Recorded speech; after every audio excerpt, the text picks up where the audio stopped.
ሰሞኑ ማለት ነው አንድ ድምጻዊት አርቲስት እና አንድ ቲክቶከር ሊጋቡ ነው ማለት አብዛኞቻችን መገመት ምንችለው አይነት ጥምረቱላ አይመስለኝም። እኔ የሚያወቁት ሁላችሁም እንደምታውቁት ሜርኩሪ ፒክቸርስ ኤንድ ብራይዳል ዞን የተባለ የሰርግ ጥቅል የሚያቀርብ ድርጅት አለኝና ሙሽራው ቲክቶከር እና ሙሽሪት ድምጻዊት ተያይዘው መተው ሞሽሩኝ ሲሉን ነው። ብቻ ጋይስ እኔ እነሱ ይፋ ሳያረጉት ለእናንተ ማጋራት ልክ ስላልመሰለ ማንነታቸውን አልናገርም። እናንተ ታገኙት ባይመስለኝም ኮሜንት ላይ የገመታችሁ ጠብቁኝ። እነሱ ግን ይፋ እስኪያረጉት በጣም ጓጉ። ለወዳጄ ሙሽሪትም ለወዳጄ ሙሽራውም እንኳን ለዚህ ቀን አበቃችሁ። በጣም ደስ ብሎኛል። መልካም የትዳር ዘመን እመኝላችኋለሁ።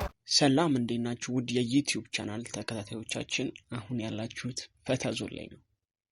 ያው እንደተለመደው ከዚህ በፊት ሶሻል ሚዲያ ላይ ቫይራል የወጡ ኮንቴንቶችን ትክክል ስለመሆናቸውና ስላለመሆናቸው በተለያየ መንገድ ስንዘግብላችሁ እንደቆየን የሚታወቅ ነው።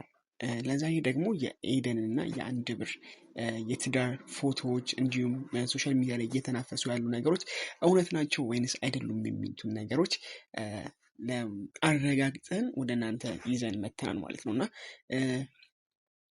ዛሬ ላይ እንግዲህ የኤደን የቲክቶክ ፎቶ የቲክቶክ ቻናል ላይ የአንድ ብር እና የእሷ የኤደን ፎቶዎች ተለቀው ነበረ። እነዛ ፎቶዎች ያው እዚህ ዩቲዩብ ላይ የምታዩዋቸው ሲሆኑ እንዲሁም ደግሞ መጀመሪያ ላይ ያስቀመጥኩላችሁ የሜርኩሪ የፕሮሞሽን ቪዲዮ ላይ ፊታቸውን የሸፈነቻቸው ሰዎች አንድ ብርና ኤደን ሲሆኑ ያው እሷም እንደምትናገረው እንዲሁም እኛም ከሌሎች ምንጮች እንዳረጋገጥ ነው ኤደን እና አንድ ብር ሊጋቡ መሆኑን እርግጠኛ ሆነናል ማለት ነው። ከዚህ በፊት ብዙ ጊዜ ፌክ የሆኑ ነገሮች ፌክ ናቸው ብለን ነበር ስንቀርብ የነበሩ። አሁን ግን እጅግ በጣም ፌክ የሚመስል ነገር ግን እውነት መሆኑን ልናረጋግጥላችሁ ነው ወደ እናንተ የመጣ ነው። ስለዚህ በቅርቡ የኤደን እና የአንድ ብር ሰርግ እምናይ ይሆናል።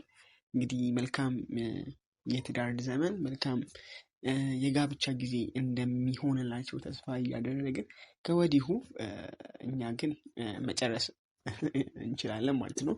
ያው ጥያቄያችሁ እንደተመለሰ ተስፋ እናደርጋለን። በተረፈ ፒስ፣ ይመቻችሁ።